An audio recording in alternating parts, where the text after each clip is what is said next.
বিদ্যুৎ না থাকায় বাসার বাইরে বের হন।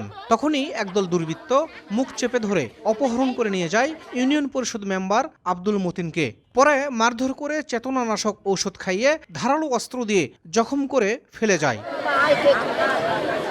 এ ঘটনা জয়পুরহাটের খেতলাল উপজেলার আলমপুর ইউনিয়নের। স্বজনরা জানান, গত 31 আগস্ট 13 থেকে 14 জনের দুর্বৃত্তের একটি দল আব্দুল মতিনকে তুলে নিয়ে যায়। পরে জখম করে বানিয়াচাপর এলাকায় ফেলে রাখেন। সেখান থেকে স্থানীয়রা তাকে উদ্ধার করে বগুড়া শহীদ জিয়াউর রহমান মেডিকেল কলেজ হাসপাতালে ভর্তি করেন।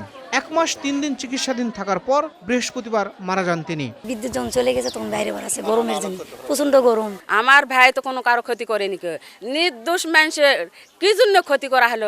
হুমকি দেওয়া, ঘর বাড়ি পুড়ে দিবে, আমার ছেলে মারিছে বাবা, আমি তার বিচার চাই।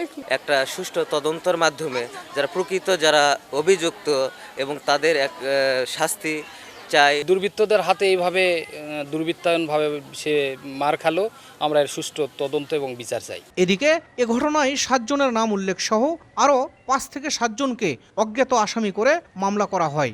ঘটনা তদন্ত করে জড়িতদের বিরুদ্ধে ব্যবস্থা নেওয়ার আশ্বাস দিয়েছে পুলিশ। চিকিৎসার সনদপত্রগুলো আসলে আর ঘটনাগুলো আর পুনরায় ভালোভাবে তদন্ত করে পর্যবেক্ষণ করে আমরা পরবর্তী আমাদের ব্যবস্থা গ্রহণ করব।